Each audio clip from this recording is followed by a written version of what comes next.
So the truth is I've never written music for anyone else but myself, and I hope that it's something that will resonate and do the same for somebody else. Sure. That's my why.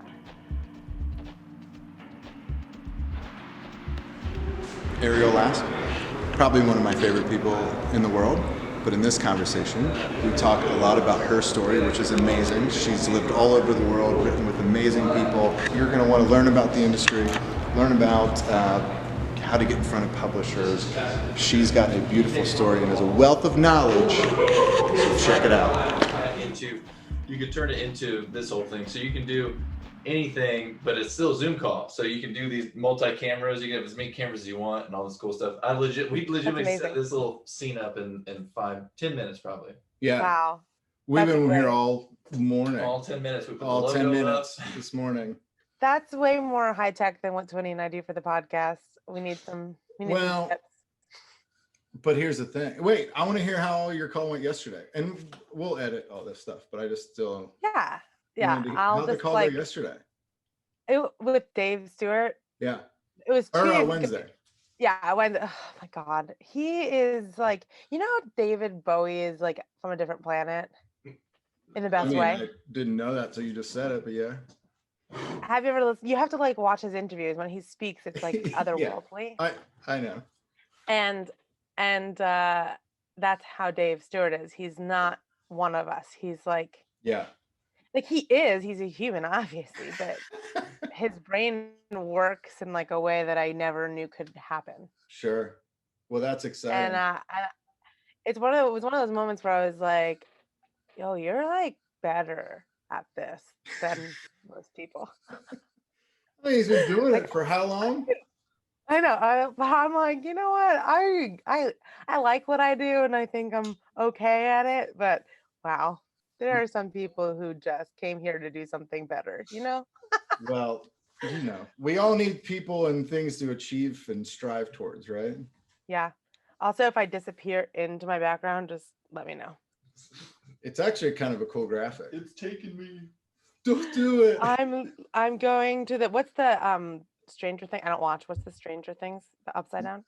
Oh, yeah, wait, that's what it's called, right? The Upside Down. Upside Down. I think so. Yeah. So you do watch it. I only watched the first season and I was too freaked out to watch the next one. Well, I mean, I watched the first one too, but I don't know. I don't think I watched the second or third. It gets less scary. Once you realize it's not a real thing, It's not? Listen, someone can tell me when you walk down the hallway on your left, 2 doors from now, someone's going to pop out, and I will still get freaked out. Good to know. Never seeing you guys again. Make a mental note of that. So it's bright and early in LA, right? Are you in LA? I'm in New York right now with family. Oh. I was like, this lockdown will not have me. Wow. I couldn't do another lockdown in LA. I mean, LA, the joke is like we never unlocked. No, yeah, really, you didn't. So in October, the end of October, I called my mom and I was like, I think I'm starting to crack, like mentally. So she's like, well, come home. And I was like, I don't want to fly because she has an autoimmune disease. My dad's type 1 diabetic. So I was like, I don't want to kill you just because I'm lonely. And she was like, get in your car and drive. And I was like, ooh. Yep. Okay. So you drove? I drove. Didn't stop here? Or did you? Exactly. At the time, Nashville was having an outbreak. Nashville was having an outbreak when I was driving through, like real bad. Like the cases were like rising a lot when I was coming through. So I did not see anyone. I stopped for a night in a hotel and went right back to New York. I think we got on the way home. I'm spending a week. I'm spending a week on the way home. So. Oh, really? Yes. What week? I think I'm gonna get there like January 5th. Oh, sweet. Yeah. So that's amazing. All right. We're doing a socially distance hang. You what? We're doing a creative It's run on that day. Ah. Yeah, we got Jason Galbuta and Wyatt Durrett doing one of them. We're trying to get a few other cool cats and kittens. I mean, it's gonna be virtual technically, but right. Yeah, it's gonna be good. This kitten wants to do it one day, so you let me know when you need more writers, okay? Yeah, maybe it'll be that day. You'll be here. I'll scoot you up. Yes. Just throw it in. Well, we have the writers room. We're in this Creative Ed streaming room. So that usually you see the Creative Ed writers room. This is the streaming room, which is right next door to it. It's right over. Very nice. Very nice. This is so confusing visually. I'm having a hard time. Is it too weird? This is the first time we've tried it. It's not weird. It's just I wish that the video, like I wish I could move Richard's video over in like the lineup because then we were thinking actually go to our OBS. You can actually switch this in real time, I think. And if you move my camera over and then your camera on like the other way, we can do that if we want. My camera over. Yeah, like this whole thing. You guys don't have to do this for me. I will. Oh, you know what I'm saying? Oh. So then you'll have to lean in and I'll have to lean in a little bit, but what up? No, don't do that. That's silly. It looked great before. All right, let's see. Let's see how it looks now. Is that better? It's much less confusing. This is wow. Okay. So just move your camera a little. Wait, actually, we can. We can't see me in it. You know, we gotta show the people. We gotta show the peeps. We're totally far apart. Yeah, and I want the Christmas tree. Oh yeah, for sure. It's all about the ambiance. Like I have this fake. Sign of the time. You can't even see my arm. You can't even have this fake background. I really. What happened? You got a short little arm. Hey, T-Rex. Amazing. This is a good one. Well, thanks. So, we'll ask you some fun questions and we'll obviously make sure you look at it and listen to it before we throw anything out there. Appreciate it. Yeah, but I think with somebody that is as successful as you in the songwriting world and has done so many great things, we love to try to talk to wonderful songwriters like yourself and ask them some wonderful questions, tell their story. But really the goal is to kind of get your story and then get some content and basically answer a lot of the questions that we get a lot from our users in the songwriting community of We Should Write Sometime, and then just kind of put some good context and have a good conversation around it. But with that, I would just maybe start with kind of you telling how you got into the songwriting music world. I got in after stubbornly not wanting to get in for years because I wanted to be an artist. And so I've been doing this for 16 years, but for the first probably 9, or if I'm honest, 10, I was like, I don't want anyone else singing my songs. They're my songs. I want to be the artist. I want to be the one. And my friend who was much older than me in the industry was like, but you can do both and maybe make money while you're not successful as an artist. And I was just like, no, I can't do it. So it took me a while, but when my band had reached like a ceiling in New York, we broke into the Bowery Presents clubs and we were doing really well, like in Mercury Lounge, which is the smallest of the Bowery Presents clubs. And I knew in my mind, I was like, Bowery will only book you every few months for their clubs and we're not ready to bump up. And I don't want to play just Mercury Lounge for years while waiting to get to the next like Bowery Ballroom or whatever it may be. I need to like start maybe branching out, and maybe Nashville's a better city so I could start touring. But my band didn't want to take the leap with me, and it was like heartbreaking. It was my first big heartbreak. And I was like, well, what do I do without my band? We've been doing this for so many years. Who am I without them? All this stuff. And I went to visit Anna Krantz and Lucy Silvis in Nashville. And I was there like December 2014 and 2013, and I was moved by March of 2014. And I just decided, well, if I don't know who I am as an artist right now, I might as well write. And then that's how it started. And it took me, I want to say like 7 months to get a writing session. Writing session with just somebody with like else? Established writers, with like not established writers, but published writers. And how did you do that? Well, I'm relentless. So I went to probably 2 to 3 rounds a night. and I Sounds introduced familiar. myself to everybody. Mm-hmm. Yeah. And I introduced myself to everybody and I never asked for a session. Because the one thing I learned about being an artist, like when I was doing the artist thing, was I hated after the show when someone would be like, we should co-bill or we should. And so I was like, okay, well, if I didn't like that feeling, then that's probably not the best way to approach a writer either. So I just introduced myself and I would be like, I'm Ariel. I just moved here. I just wanted you to know it was really inspiring to watch you. And I That's hope to awesome. run into you sometime soon. And then as I got more comfortable, I would, ask them if they were ever up for a coffee, like to buy them a coffee and just talk about songwriting with them, not how to break in, just about songs and kind of geek out together. And then one night I was at Belcourt Taps and I was talking to this woman and I didn't realize she was booking rounds at that time there, and someone had canceled on her and she's like, do you have your guitar? And I did. I had just come from a writing session and I was like, yes. And she's like, do you want to be in this round? And I was like, yes. I was like, yes, please, please, please. Oh, this whole thing? I wasn't Yeah. prepared. Hold on. Yeah, and there was my friend Joe Fox. I can't remember if we were friends yet, but he was there that night. We must have been. I don't know. Anyway, timelines are so weird. 2020 has fried my brain. But he asked me to be in his next round after seeing me play that round.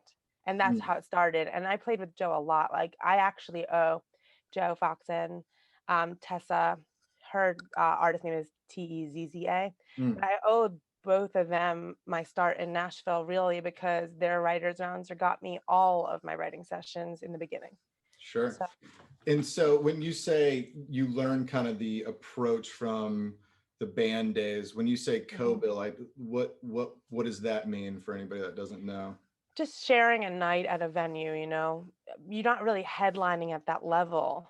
It's just time slots that you can get a venue to let you have. And at the time I was performing at Rockwood Music Hall a lot. And it was an interesting thing because they don't give you double slots very often. And so it always puts you in an awkward position of having to be like, I can get a double slot, but I don't know you. Yeah. And this is something that like I have to be careful about when I ask, how I ask for it. And now in my 30s, looking back, I would have been less scared to ask because there's actually no rules other than don't be a dick. Yeah. Like, can I curse? I'm so sorry. Yeah, Don't be, I'll give you a non-curse. Just don't be a rude person. Like, don't be the person someone doesn't want to hang out with. That's the only rule. Because otherwise you're stopping yourself from moving forward. But I didn't know that back then. And I think I even would have been bolder in Nashville because I didn't start asking for meetings with publishers or asking for friends to help me, meet somebody until years into Nashville. And I probably could have done it way earlier if I hadn't been so afraid. How many times when you asked other writers to coffee, did they say no? No one ever said no, but I got a lot of Nashville no's. Get back to you. Oh yeah, no, let's do that. That sounds amazing. Let's not put it on the books, but let's do it. Yeah, it was like I would love to do that. That sounds so awesome. I'm really booked up with the sessions and stuff for the next couple of weeks, but how about we connect in a few weeks and we'll figure something out? And I was like, okay. And sure. But in those instances, did you then follow up? And be because I'm relentless. And I probably got like, if say like one out of every like 5 or 6 asks, I got a coffee. But I also had people take me under their wings really early, like Emma Grandillo. She was the person who got me my first writers round in Nashville. That was the one who said, can you get on stage right now? And I ended up living with Emma, and she just constantly brought me to events and championed me. So I think when we have to open ourselves up to the people that are championing us rather than the people we think are going to move the needle, because I could have easily that night never talked to Emma again, but I just, Yeah. it was one of those things where I was like, this is such a kind person. I almost feel like in Nashville, especially, it's almost like high school to where it's actually a really cool community. When you get there, those people that you're with for that year will like fight to death for you. They'll throw you on all their rounds. They'll push you. But the people who come after and before you are kind of like, no, it's like they're the seniors of the frat. They just don't want to part. It's kind of weird, but and that's what's hard to explain to people is that songwriting community is so much different, I feel like, than what maybe the acting community would be, where we're really trying to lift each other up. But I still think there's stages of that. Like you still have to be, it's everyone who kind of got here at the same time or that is in your friend group are the ones that are trying to just put you everywhere. But it's also complicated because it's really not on purpose. It's like your publisher doesn't want you writing with unsigned writers. Not that they don't want you to. It's like, okay, but then there's only one team pushing the song. Right. Yep. And then, a lot of producers don't want to write unless that artist is in the room because it doesn't make sense for them to put all the time into the track if it's not going to maybe go somewhere. And so you kind of have to play your cards right. The thing that I learned that was really like eased my anxiety, and I'm glad that I came to this aha moment early on in my like writing career, was that it doesn't matter who you're writing with as long as you're writing good songs. The work will eventually find its place for you and will open doors for you. You just have to really stick to the people you get great songs with, because I've written with hit songwriters and we've gotten horrible songs. You know, you read with me and just get amazing songs. We got a great song. I mean, it was one of my favorite songs I've ever written, and it's like, and you and I, when we both met, we were both really still trying to move the needle, I mean, you already had Creative Vets off the ground, but it's like, but what's happened? I was just like writing for myself too, which I never take time to do. So that's why I appreciate you writing that day, because it was like, hey, I want to write for myself and I write for veterans all the time, but like I just want to do my own stuff. And then Kelsey's like, yeah, let me bring in Ariel. We all got together and we clicked. It was like sparks flew, emotions ran high. There were so many feelings, so many emotions. But it is true. It is like high school, because Joe and I moved to Nashville like only like 2 months apart. I remember we were both in Nashville like alone on Christmas, and we were in Whole Foods Christmas Eve, and he's like, hey, I'm having like a friend over for Christmas Eve, or do you want to come too? And I remember thinking, I don't know this person, but I feel like we're going to be best friends. We ended up, me and Kevin both got here around 2015-ish too. Yeah. So we all got here the same time. Yeah. So I think something that would be interesting to hear from you is when you got to town, relentlessly hustled to get your first writers round and was just networking, but not asking right away, hey, how do I get in a room with you? When can we write? It was kind of that long game, but in a relentless approach. How long from when you got here did you understand, hey, this is how this industry works in terms of getting in front of publishers and how that process works to getting your first pub deal? Well, my journey to getting a pub deal was a very long one. Okay, so, well, first I do want to say to anyone who's like just getting to Nashville, I cried. Or just writing in general. Yeah, or just writing in general. Like, I cried in my car 5 days after I moved to Nashville, thinking I made the biggest mistake of my life. I had $100 in my bank account and nobody would hire me. And even restaurants couldn't hire me because you needed an ABC card, which cost, I think at the time, $75. And I remember just crying, being like, I can't get my ABC card and survive in Nashville. So I think for me, my key in the beginning was finding stability outside of songwriting to be able to play the long game. And then, so I got there 2014. I was very lucky. I lived next door to Phil Barton. I don't even think he'll remember this conversation, but it was probably like, there were 9 months before I lived next to Phil that I just black out because it was a very horrible experience. So I'm just going to pretend that those months, I think it was so depressing. But when I moved to Emma's house, I lived next door to Phil. And Phil said to me a lot of things. But one of the things he said is like, you can't always be the quarterback in the room. You know, sometimes you have to be the referee. Sometimes you have to just get out of the way of the song if you don't understand why everyone else is hyped on it. And he also said, you don't get many shots to talk to these publishers. So make sure you have song after song after song that you're proud of to play them. Yeah. Because if you don't have that, it's too soon. And I was like, okay. So I kind of knew that I didn't want to do it right away anyway. And so that was 2014. And I signed my publishing deal January of 2020. So it took me a long time. And I had a record deal before that. Like I signed my record deal in 2016. But I didn't sign publishing. Got it. So, and I was still pushing to be an artist until 2018. And then I just let it go. Not let it go, but yeah, I chose writing. And then from Nashville, you decided to go to LA? To London, because I had signed the deal, and they basically were like, "Poo or get off the pot." I didn't want to curse again. I have a potty mouth. and I was like, okay. So I got rid of everything I owned. I sold my car and I moved to London because I'm relentless and I'm a risk taker. And that risk blew up in my face. It was just the wrong people. They were great guys. They just didn't really know how to.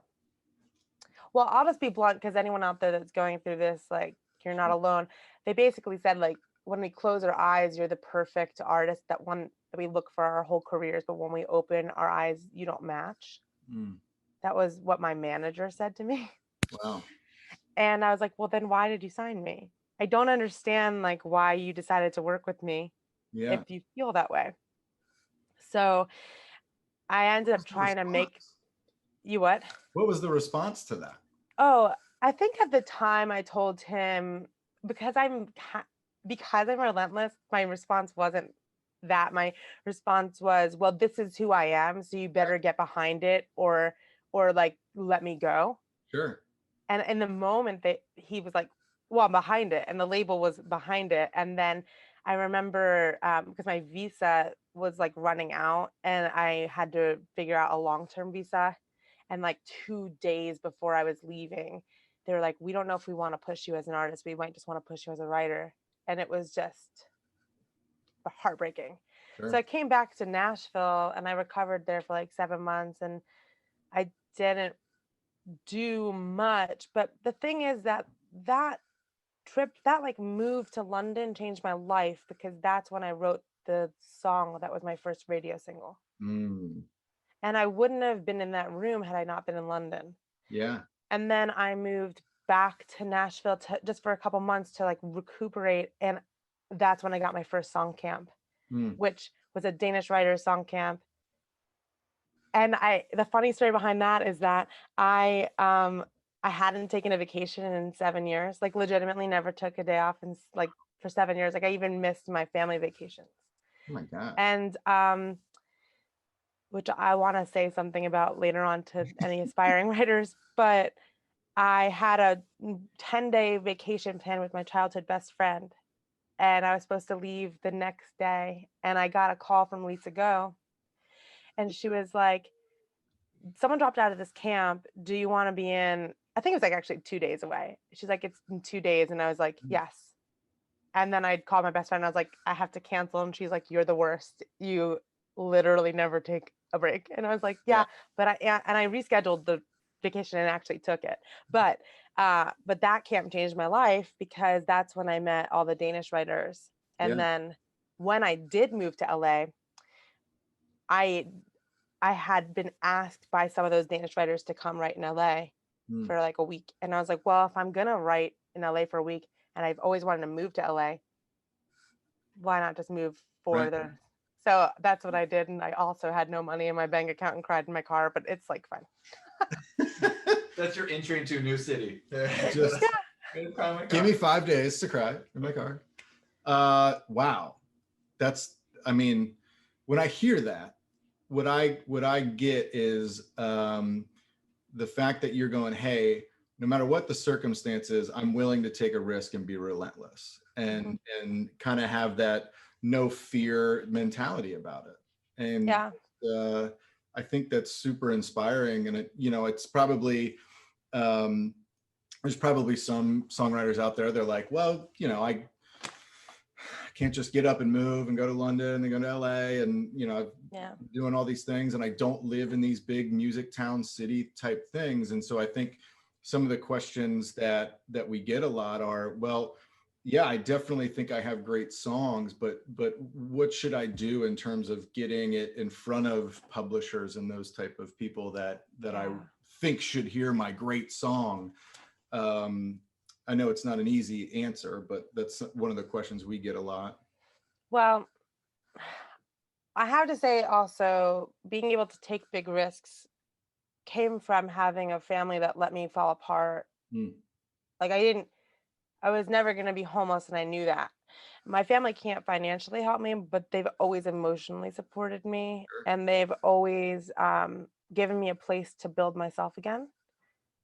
And my parents have never told me like, you got to get your life together, you need to change your dreams, you need to like give this up. They've never said that. They've said, come home, get your S together. We're a cursing family, and get back on your feet. Mm. So I know that that's a privilege. I think if you don't have that backup of like emotional support, the best thing you can do is not burn yourself out. Yeah. It's better to be able to write one great song a month than one mediocre song every day. Mm. I love that. And when you do that and like allow yourself to support yourself in however you can, which is what I did I've been doing this for 16 years, but I have not had a day job for maybe 7 months. Wow. Do you know what I mean? Yeah. So you got to support yourself. Sure. And I think the number one thing for any creative is to stop wanting it to be your source of income. Mm. It will never be a consistent source of income. I know Grammy Award winning #1 writers who haven't had a song on the radio in a decade. Mm-hmm. That means that their revenue has stopped from all that success and their bills haven't. Right. So you can't ever think this is going to be your big source of abundance. It might be. Yeah. We hope it will be. Sure. Well, especially in Nashville, when they call it the 10-year town, and I mean that's mainly being an artist, but also with publishing stuff. But people see that they chase, and I love that you brought that up because people chase the money and be like, if I just get one #1 song, and you think, well, if you're on publishing for 5 years and you get one #1 song, and then say you're one of 4 writers or whatever, so you get like 100,000, still that you have to, for one, go over the last 5 years and add that up what that is, but then you have to pay some back, and it's not really what people trying to make it out to be. But so yeah, you have to have that passion, you have the drive, and I think if you don't think about the money, you'll get a lot farther, and you'll actually end up making the money if you do it the right way. Totally. I mean, and listen, like nobody's getting big bucks on their first publishing deal as an advance, and you have to remember that every time your publisher puts up money for a demo or puts up money for anything outside of your advance, it's a bill that's adding up that you have to recoup. Yeah. Of course, they can't take anything from your writer's share, but you're not going to get that co-pub until you've recouped. And so you can wait a long time to get a paycheck. And because my song that did well was international, I won't even see a check for that for probably 27 months from when it actually was on the radio. Not been like between 9 and 27 months it takes to process. Sure. So, and you never know like how it's going to be.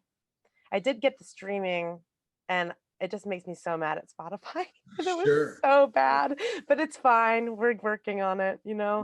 But in terms of like getting your songs to publishers, stop trying to get a publishing deal.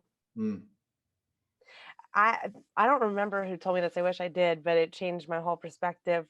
They were like, "Why are you rushing to give away a huge part of yourself? Hold on to it as long as you possibly can. Sign it when it's something like undeniable." Yeah. The deal I signed, while it's not the right deal for me, I learned a lot from it, but I signed it because they wanted me to do and be everything I wanted to be. Sure. And I signed it because they weren't asking for 5 years of my life with first option and like locking me into what would then become a 10-year deal, Yeah. which happens a lot.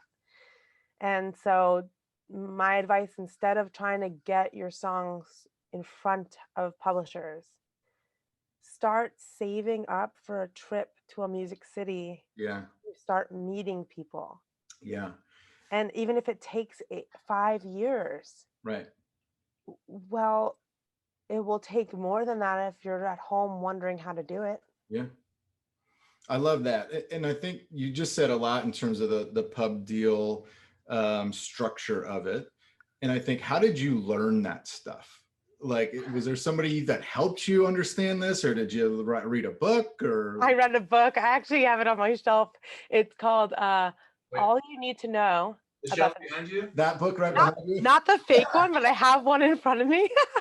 And it's called All You Need to Know About the Music Business. And my dad handed it to me. My dad's a wealth manager, and he always wished that I'd gone into his business, but he was always supportive. And when I was 18, actually, I think it was when I was 17, I was about to move to New York City, and he was just like, if you're going to do this, you can't be one of those artists who ignore the business side. And I was like, why? I just want to create. And he's like, because you will get taken advantage of in more ways than you can ever imagine. Right. And if you know your rights, no one can ever take advantage of you. Yeah.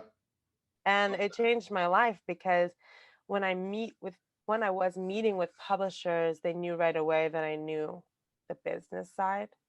Yeah. And so it was a different kind of conversation. Sure. The thing is like, you don't have negotiation power at first. You haven't done anything. Right. I remember when I first started meeting with publishers, they'd say, this is great, but we're looking for people who build track. Well, I couldn't afford equipment. And that first meeting was in 2014 or 2015. And I was able to afford the equipment in 2017. So I didn't even have meetings between those years, because I was like, well, if they're looking for people who build track, and it wasn't just one publisher, it was many publishers. Yeah. So I bought the equipment in 2017. I taught myself how to build a demo. And I finally was like, okay, I build track. I'd love to like come have another meeting, show you what I've been writing, show you what I've been building. And then it was, we're not signing people who don't have cuts. And I was like, okay. So then I got cuts, but they weren't singles. And then they were like, well, we're not signing people who don't have singles. And I was like, you know what? Forget it. Just forget it. And you're not going to be. You don't play the harmonica in E sharp beautifully. Yeah. And I also had a publisher tell me, this was just one, but it was like really heartbreaking. I had my heart set on them, and I won't say who they are because they're still amazing people, but they're like, we're going in a male direction. And I was like, what does that even mean? That's a strange. Just say outright you're not signing female writers. So they signed a postman. You got it all wrong.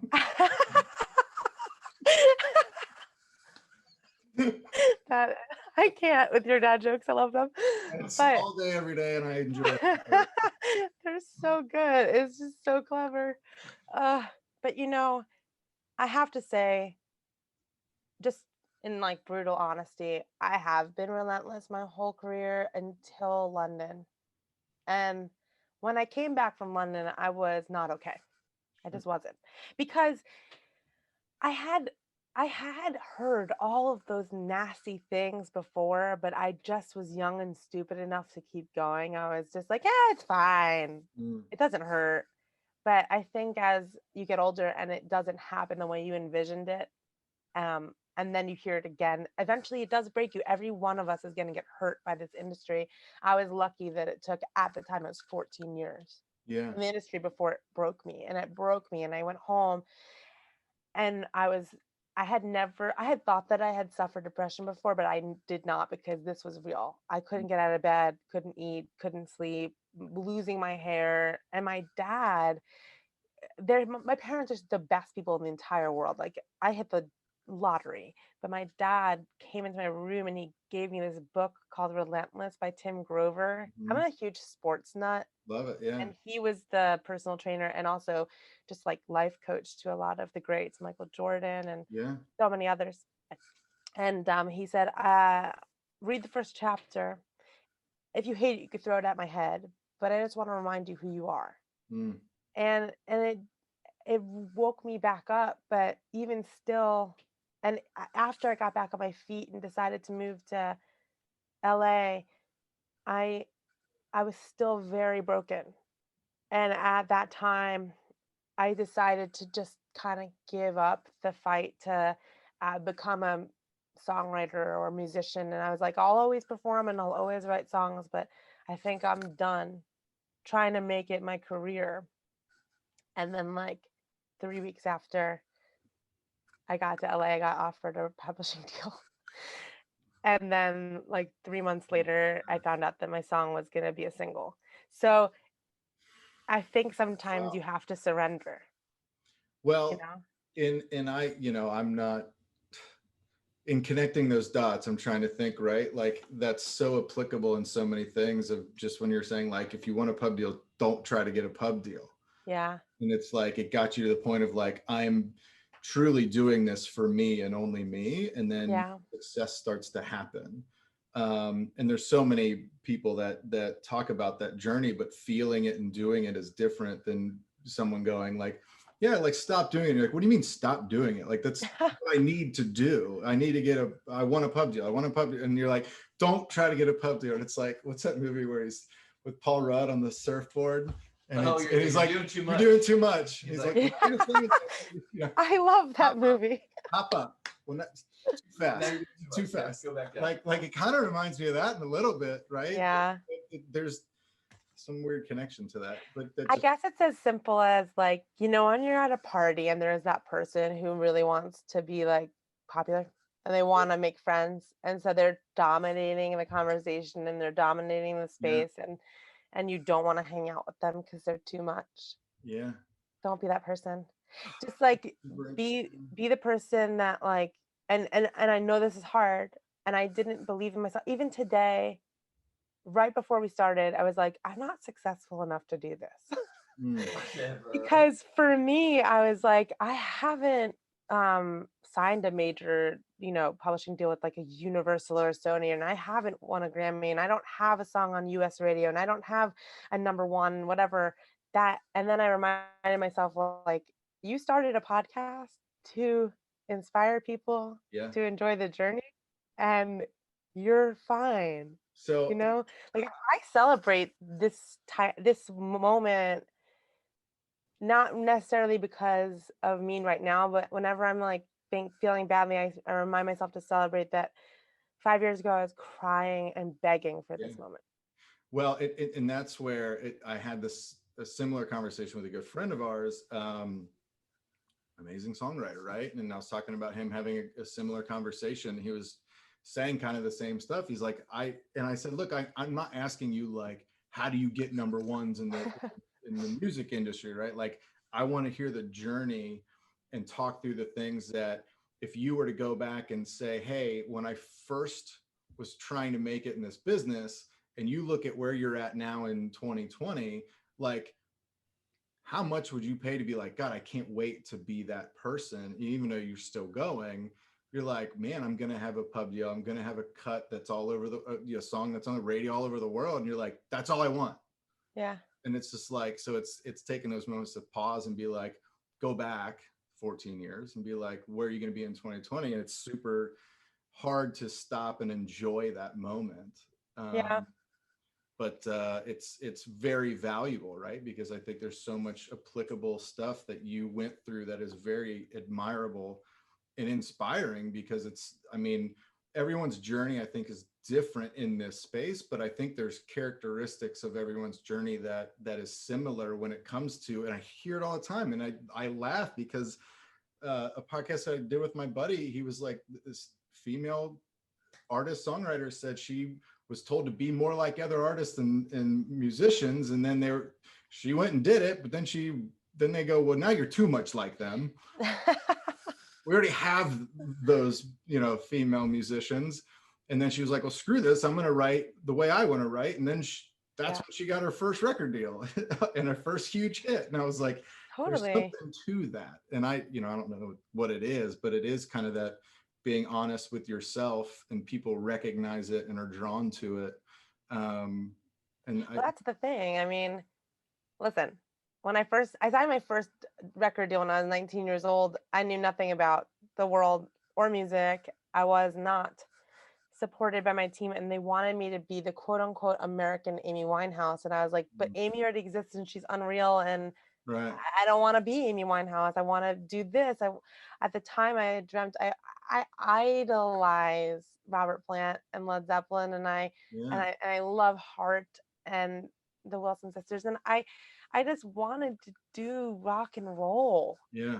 You know, and they were just like, no, this is the thing. And then that deal ended, and then I remember I auditioned for The Voice like many years ago, and one of I don't even know who he was, casting director, whoever it was like, oh, we already have a plus size soul singer.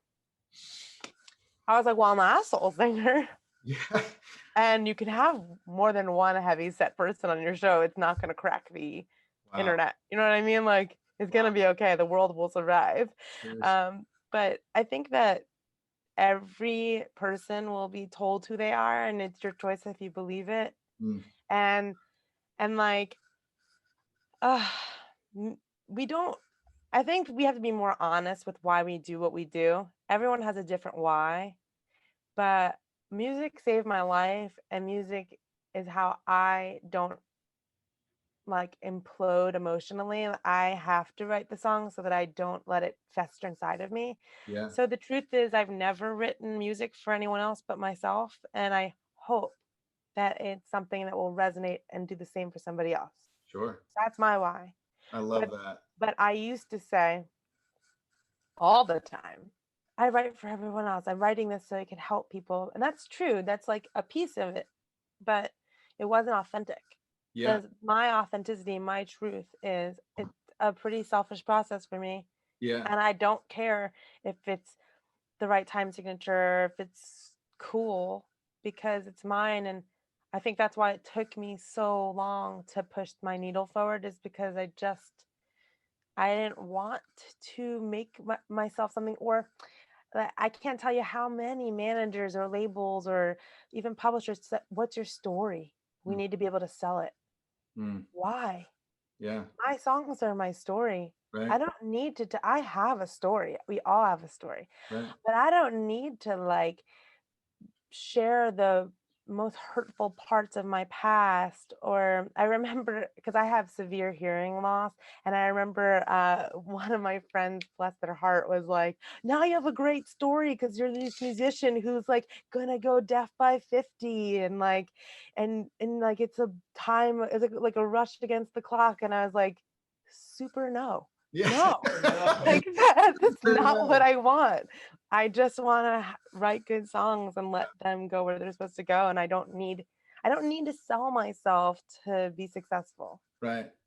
You don't need to sell yourself. Like, don't be forced into writing a story for yourself. If you want to share your story authentically, then share your story. Yeah. But don't do it to get a fan base, and don't do it to get a deal. Right. Because you're going to end up burning out as fast as you got there. That's just my opinion. No, listen, you have two guys that typically don't shut up very much.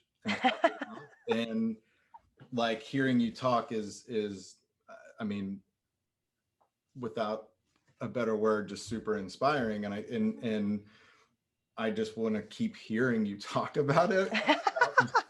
And because I think what I get away from it, and what I think our users and everybody that listens to it wants to get out of it, is like the relatability of struggle and trying to achieve what you want to achieve, and taking the setbacks and those things. It's like, you know, you hear a 20-year-old life coach like posting things on Instagram and doing these seminars. I'm like, you're 20. Like, yeah. You may have been through a lot, but like, I don't have any relatability with you at 20, and you telling me how to live my life. Like, what struggles have you gone through? But you and then we'll lead into kind of you talking about your podcast and helping that out, because it's beautiful. But I think it's that part of it. It's like, I just want to hear your story because I can relate to the ups and the downs and the questions and the, okay, how do you get to the next stage, and what does that process look like?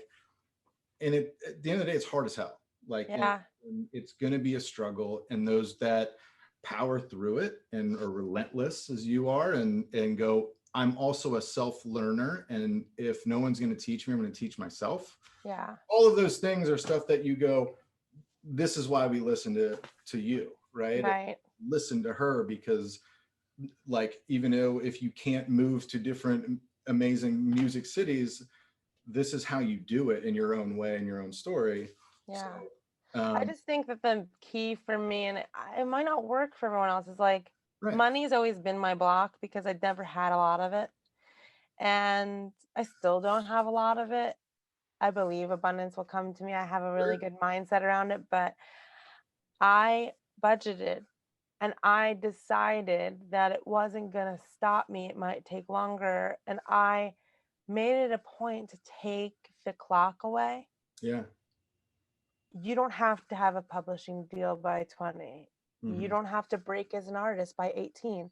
You don't have to have a hit song on the radio before 30. Yeah. You don't have to do it at any point on your personal goal list. You know, take the date away from it, because if I hadn't done that, I would have just given up. I mean, it literally took me 2 years to afford a computer interface, a mic. Like, I didn't have this mic in the beginning. I had like the most basic mic you've ever seen in your life. It was such garbage, but it was mine, and I figured out how to earn it, and I figured out how to do it. And so when someone tells me I can't because of my circumstances, I always think, can you spare 50 cents? Some people can't. Right. But even if you can, just 50 cents. Right. Eventually, it will happen. Right. It's just about patience. Yeah. And knowing that, like, the only one putting pressure on yourself is you. Right. Twinnie said something about our podcast because I wanted to get it out in December. And she was like, no one's waiting for this yet. So why are you killing yourself? Yeah. To meet a deadline that you made. Yeah. And I was like, you're right. You're right. You're right. But but that's a good segue. Like, how did you then, because I think with your podcast that you started and are doing, and the guests that you're, now having on are pretty cool, I guess. Pretty good. I feel like we're the lowest of the, people. No, you're not. We love having you. No. So, but it does lead into the whole idea of what you're doing with that, because I think it's fantastic. So can you talk a little bit about that? Yeah. I always wanted to do a podcast. I always wanted, I'm a big champion of up and comers. I think that, and not just musicians or songwriters, like, I love businesses that are just starting out. And a friend of mine was like, why don't you do a podcast about the things that you always post on Instagram?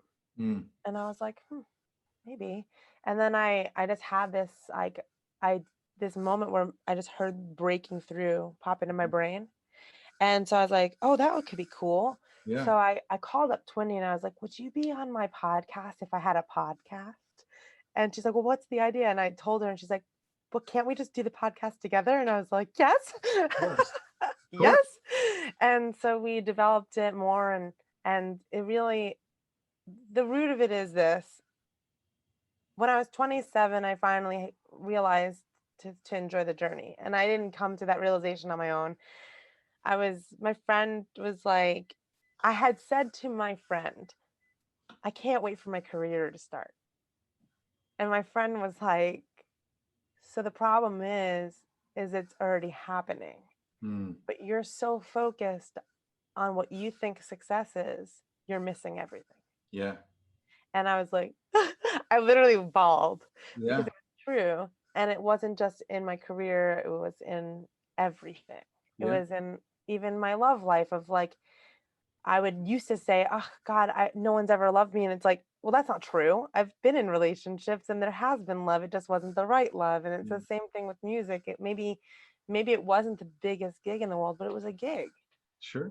And there's somebody who can't even book that gig that's crying and wanting to book that gig. And Right. so from then on, for the last 6 years, I've just lived that idea of it's enough. If today is it, it's enough.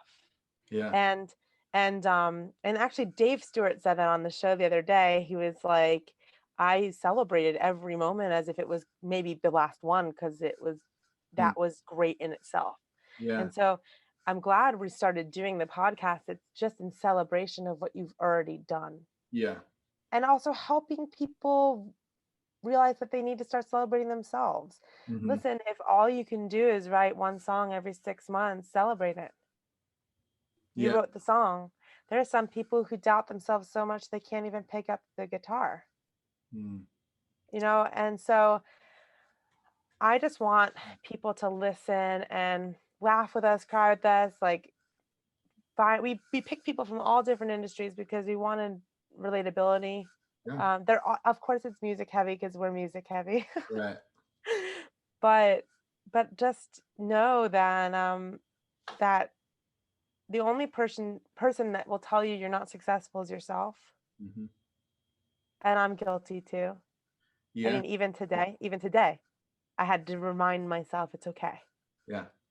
So I'm gonna go against 20, by the way. You what? I'm going to go against 20 right now and say that the reason that this should be out now is because people need it. It doesn't matter if people, if they're not looking for it yet. It's something that they need to find. And if it's not there in this time frame, it needs to be. Yeah. So that's my response. Yeah.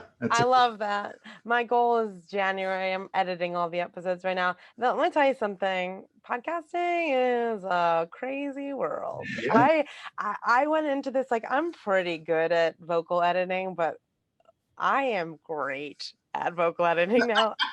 I can take ums and likes out like you wouldn't believe. Last night I actually celebrated because I did this edit because one of our guests, I like to make our guests sound great, and one of our guests kind of stumbled on their words a little bit, but I pieced like a really good part of the word from one try, really and a really great part of the word from the other try, and it just sounds like a natural word, and I was like, yes, I was like, oh my God. 2017 Ariel would be so proud right now, Yeah, you're making them not authentic. That's great. No, I am. It's the word they said. They screwed up. We're gonna end this. No one needs a stutter moment on the podcast. You don't have to do that anymore. You'll have people doing it for you because your podcast will be. My goal, like my hope, if I can just manifest it, is like I always want a content edit because I think it's important to keep your voice, But I can't wait to get a sound editor, and I can't wait to get a researcher because right now I'm researching, writing the scripts. I do part of the booking. Twinny does it. She's really pulling her weight. Like she's getting us amazing guests and just social media and sound editing. It's just crazy. Like I have a lot of hats now, which is exciting and it's fun and whatever. But I think it's made me realize that when you're put to the test, you can rise to the occasion, and there's literally nothing that's not on YouTube. Exactly. And I think what you're doing is so cool because it's not trying to be anybody else, but just kind of like yourself and Twinny's self. It's easy to talk to and super relatable, which is exactly what we're doing. And we're not on here trying to. We should start one with your dad jokes, but we'll do that. Oh my God, I would love to listen to that. A short arm right here. I do want to say, if we have like a little time, I just want to like say just a couple words of advice that I wish I had known back in the day, which is being busy doesn't make you successful. And I wish I had given my schedule more time to breathe. I used to do doubles every day, 6 days a week. Wow. And I promise you nothing good came from that time. Yeah. Other than I learned how to write tired. So there was that. But When you're exhausted and burnt out, you can't rise to the occasion. And I've ruined first impressions with people I wanted to impress. Yeah. Because by the time I got in the room with them, I was so tired. I mean, we could probably have a 3-hour session on just that part and time management and, mental health, emotional health. And like, I mean, I struggle with it in terms of just, there's 10 billion things I need to be like, that we need to do in the next 90 days. And the whole, like, what keeps you up at night type of conversation. And it's an ongoing, and it's always going to be there, but it's just kind of like taking 5 minutes every hour and just stopping. Like, I don't do that, but I know I should do that. And I'm just like, I need to be doing something at all times forever, but it's a work in progress. I mean, it's like, I still make the mistake. When I first moved to LA, I was working until 6 p.m. I would get to my session at 7 p.m. We'd finish at midnight, and I'd have to do it all again. And I was doing it 5 days a week. And then I realized, okay, you're making that mistake you used to make. And so then I only booked 2 sessions a week. Yeah. Because it's okay to be tired 2 nights a week. Sure. But it's not okay to be tired 5 nights a week. Yeah. And then have no time to recuperate and then feel like you're not getting anywhere. Yeah. No, you're awesome. So what's the name of the podcast? Oh, it's called Breaking Through the Podcast. And hopefully it will be out in January. And we're on Instagram at breakingthrough_the podcast. And we really wanted to have the same handle for TikTok, but it was not available. So it's just Breaking Through Podcast on TikTok. We have absolutely no TikToks yet. I'm like really hoping we can find someone young and savvy to just like run with it, because I just don't. I love TikTok, but I don't love creating for it. Yeah. So everyone go follow on TikTok. And the podcast will be started in after the first of the year. Yeah. Hopefully January 6th. Don't hold me to it. Sweet. We'll see what happens. And we'll be sure to share it once it's out. For sure. Well, thanks. No, it was such an honor. Thank you for. Thank you. And I mean, it's rare when we have conversations and we just don't say much. So, and we enjoy it. Yeah, how rude. I'm also a chit chatter, so that means you're saying really amazing things. So, sometimes I talk too much. So no, it's what we wanted, right? Hey, but if you're saying the right things, it's all good. Yes. Oh, well, thanks, guys. But stay safe and well. Thank you so much, and we will we'll make sure to get everything out to you and make sure everybody finds you to follow you. Well, thanks, guys. All righty. We'll talk to you later. Bye. Thanks so much. Bye-bye. And I'll email you guys the audio.